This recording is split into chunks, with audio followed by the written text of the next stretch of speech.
This guy I'm picking has some familiarity with David Stearns. In fact, it was David Stearns who brought him over to the Milwaukee Brewers and turned out to be a very solid piece in the Milwaukee bullpen for 4 seasons. Uh, it's a left-hander. He's got a little bit of a funky arm angle. His name is Hoby Milner. Now, Hoby Milner, you look at the kind of baseline stats last year.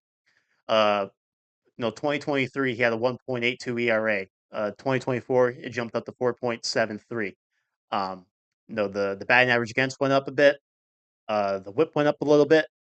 Um, but you look at some of the underlying numbers, and it looks like he was a pretty unlucky pitcher last season. And though, like I said, he had the 4.73 ERA. His expected ERA was 3.24.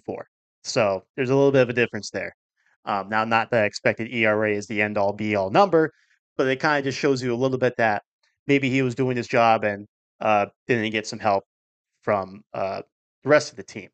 Uh, but you look at his baseball savant page for a team that has, well, I shouldn't say has, mostly last year, really struggled, whether it was starters or bullpen arms, with walks, just like pouring gasoline on the fire, creating your own problems, not having the other team create the problem on the base pass and whatnot.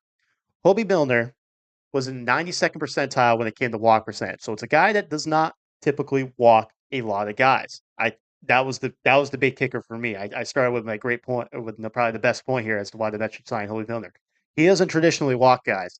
Hard hit percentage, 72 percentile. Um, Ground ball percentage, 91. So it's a guy who it gets a lot of ground balls, despite the fact he had about 64 strikeouts in about 64 innings. So average close to a strikeout per inning. He can get guys to hit the ball on the ground.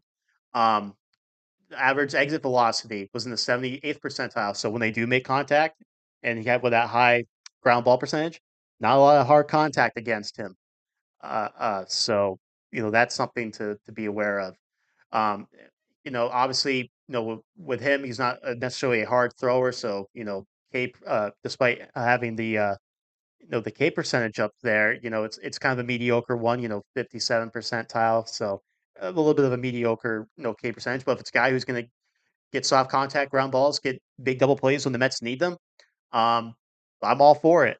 This is probably my free agent crush at the moment right now. I would very much like to see Hoby Milner coming out of that Mets bullpen in 2025.